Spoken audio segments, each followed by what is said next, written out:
माननीय श्रोतागण, विश्व बंधु देश बंधु नमस्कार। पिछला वीडियो में दे चुका हूँ और उसमें मैं आपको बतला लिया हूँ कि निष्क्रिय किया हूँ कुछ। तो वो निष्क्रिय जो है किसके लिए किया हूँ ये मैं बता देता हूँ। देखिए, सृष्टि में जो धरती पर हम लोग हैं या स्वर्ग में हैं, बस दो ही प्रकार के हैं, एक देवी संपदा प्राप्त और एक दानवी संपदा प्राप्त। दो ही प्रकार के हैं, इसी में सब है, सारा संसार, पृथ्वी, स्वर्ग सब है, यही दो संपदा में। तो तीसरा एक तो है वो सृष्टि, आउट ऑफ सृष्टि, सृष्टि के बाहर है। वो कैसे कि मलभक्षी है। हम लोगों का जो मल होता है, विकार होता है, जो हम लोग त्याग करते हैं मल मूत्र से, उस मल मूत्र से त्याग किया हुआ विकार को सेवन करके वो जीता है। जीता मतलब कुछ नहीं, उसका कोई जिंदगी नहीं है, बस सेवन करता है। और वो भी मल विसर्जन करता है, जैसे कुत्ता, सूअर, लोमड़ी, ये सब जो है आपको मल विसर्जन करता है। वो मल खा के मल विसर्जन करता है। बताइए कितना अभक्ष है। तो ये अभक्ष जो है आउट ऑफ सृष्टि है। कुत्ता बिल्ली सब तो दिखाई पड़ रहा है सृष्टि में, लेकिन कुछ ऐसा कु है, कुवर्ग है, उ वर्ग, भू वर्ग, सुवर्ग, बिगुल्टा वर्ग, ये 5 प्रकार का जो वर्ग है ये हमेशा डिस्टर्बेंस है। हमेशा ये पांचों का सेवन पाप है। पाप छोड़कर कुछ सेवन उसका नहीं होता। तो पाप सेवन करने वाले को निष्क्रिय करते रहना चाहिए। ऐसे तत्व को, ऐसे मान अभक्ष तत्व को हमेशा निष्क्रिय करना चाहिए। ये नहीं कि हम ही लोग हम निष्क्रिय, आप लोग भी ऐसे अभक्ष तत्व को, अभक्ष इसलिए कह रहा हूँ कि इसको कोई भक्ष मान के नहीं सेवन करता है। गलती से सेवन हो जाता होगा, लेकिन जानबूझ के कोई इतना अभक्ष मल, विकार या पखाना जो भी कहिए, मूत्र, उसको कोई भक्षण नहीं करता है। 2 पैर 2 हाथ वाला नहीं करेगा, जानबूझ के, अनजाने से हो जाता है। तो इसको निष्क्रिय के लिए हम आपको बताए थे पिछला। खैर जाने दीजिए, वो तो कर चुके और धीरे धीरे उसका होना ही है। और उसके लिए जो है स्वर्ग का टीम, स्वर्ग समिष्टि भी आ रहा है और स्वर्ग समिष्टि भी उसको लेके चलेगा। उसको भी उसके साथ क्या रखना है, आपको पहले भी बताया कि मनुष्य और देवता का मल से जो बनता है, वो नरक जो बनता है, वही जो है मलभक्षी कहलाता है। उस मल को खाने वाले मलभक्षी। तो मनुष्य को ही कंट्रोल करना है उस नरक को, और देवता को ही कंट्रोल करना है उस नरक को। ये दोनों की जिम्मेवारी है। तो वो अपना समष्टि लेके आएंगे और पूरा विश्व में ये मलभक्षी लोगों को कंट्रोल करें, जैसे भी हो। तो ये हो गया।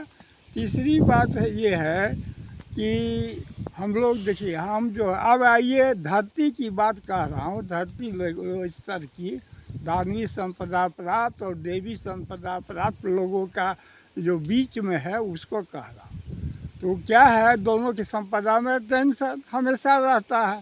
2 ग्रुप बन के लड़ता है। ये तो ये पहले से ही बता रहे हैं कि अंग्रेज जो था अल्पसंख्यक था। जो भी आया है विदेश से सब अल्पसंख्यक बन के आया है। उसकी जनसंख्या यहाँ ज़्यादा नहीं थी, लेकिन बुद्धि, अकल और दिमाग तेज करके वो यहाँ का शासक बन के गया। यहाँ का शासन किया बहुत देर। चाहे अतीत इतिहास में जितना भी दिखे विदेश से आया हुआ लोग, यहाँ आके शासन किया कि वो अपना अकल और दिमाग तेज करे, स्मार्ट बन गए। अल्पसंख्यक, और हमारे देश में अल्पसंख्यक को लोग नफरत की नज़र से देखता है। बहुत गलती बात है। आप अल्पसंख्यक के शासित हैं, रह चुके हैं आपके पूर्वज भी, कुछ कुछ आप में भी, और अभी तक उसका कल्चर ख़त्म भी नहीं हुआ है। अंग्रेज़ कल्चर, मोहम्मदन क्या कहते हैं उसका, मुग़ल साम्राज्य का कल्चर अभी ख़त्म हुआ, अभी भी है। अभी दोनों कल्चर अभी भी जहाँ शहर में विशेषकर ज़्यादा शहर में दिखा, अब तो गांव में भी घुसने लगा।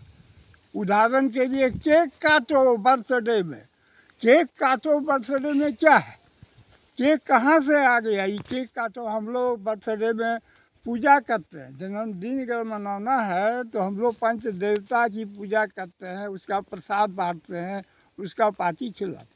और ये केक बनाओ, केक काटो, मोमबत्ती फूको, ये हिंदू में कहाँ लिखा है? हिंदू सनातन धर्म में ये है कहीं? तो ये चीज़ अभी भी अंग्रेज का है। ये है मोहम्मदन का भी जो है, उसका भी कल्चर यहाँ मोहम्मदन के यहाँ होना चाहिए, लेकिन कुछ लोग हिंदू लोग भी मुग़ल साम्राज्य का नियम जो है वो कल्चर को अपना रहा है। तो ये चीज़ गलत बात है। ईसाई का भी कल्चर अपना रहा है, मुसलमान का भी कल्चर अपना रहा है। हिंदू लोग और आपस में लड़ते हैं बैकवर्ड और फॉरवर्ड करके। सवर्णियाँ भी हिंदू है और गैर सवर्णियाँ जो है हरिजन, आदिवासी और क्या नाम है इसे बैकवर्ड, ये सब मिला के हिंदू है। तो सब मिला के हिंदू है तो सब मिल के चलिए, चलाइए शासन को। किसी विदेशी को कौन बुला रहा है? विदेशी को इसी ने, ये आपस में जब फूट रहेगा तब न विदेशी आके शासन करेगा आपको ऊपर।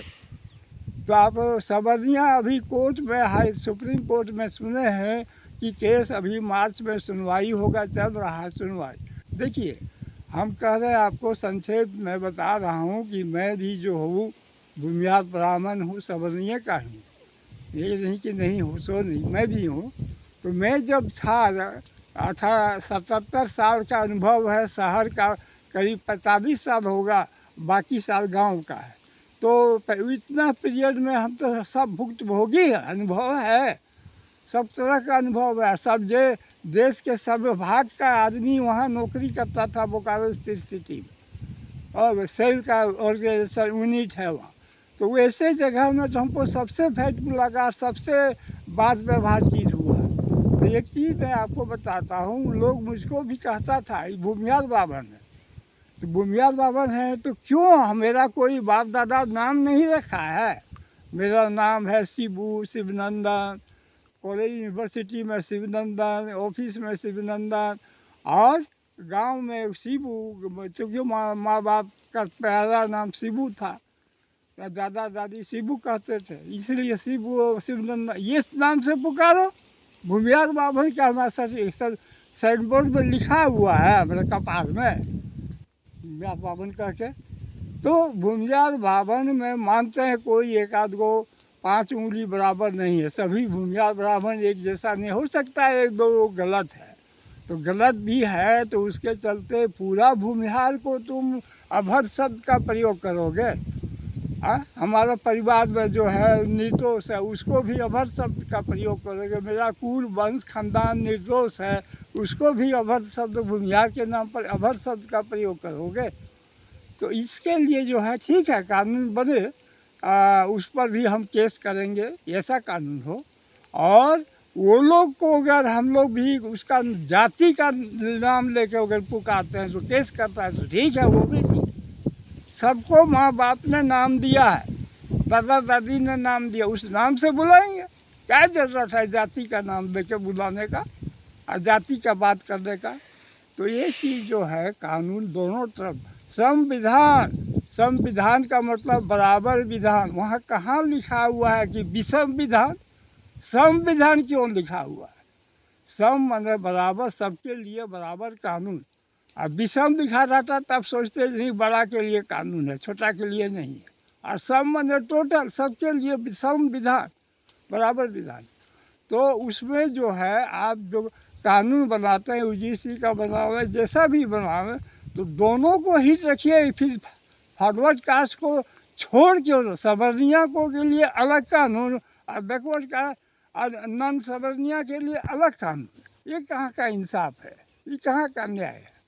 दोनों संविधान है, दोनों का एक जैसा कानून बनाइए। दोनों केस मुकदमा करेगा तो दोनों केस करेगा, नहीं करेगा तो नहीं करेगा कोई है। तो हमको तो हज़ारों आदमी, अगर हम केस करते तो हज़ारों आदमी पर हमारा FIR होता, क्योंकि हज़ारों आदमी हमको कलंकित करता था कि ये भूमियाद बाबर, ये भूमियाद बाबर, भूमियाद बाबर बहुत ये होता है, वो होता है, या होता है, अनाप शनाप। तो इसका मतलब ये नहीं कि हम सब जगह FIR करते थे, 1000 को FIR करके लड़ें, उतना पैसा होना चाहिए ना लड़ने का।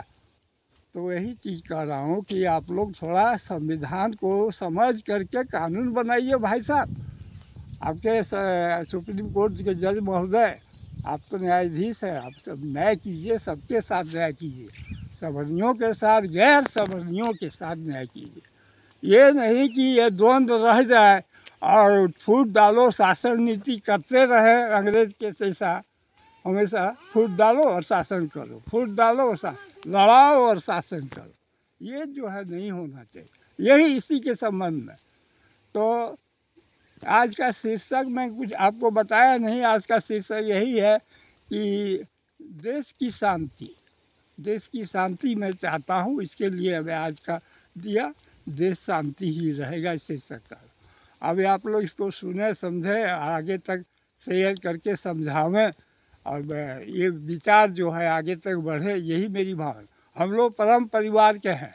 परम परिवार मतलब निर्दोष परिवार, निर्दोष परिवार मतलब निस्वार्थ परिवार, निस्वार्थ परिवार का मतलब निष्पक्ष परिवार। निष्पक्ष रहते हैं, किसी का पक्ष विपक्ष में नहीं जाते हैं, निष्पक्ष, क्योंकि हमको परम तक पहुँच कर रहना है, परम के स्तर पर, लेवल पर रहना है। इसलिए परम परिवार होने के नाते आपको ये संदेश दिए सरकार तो पब्लिक दोनों को। धन्यवाद।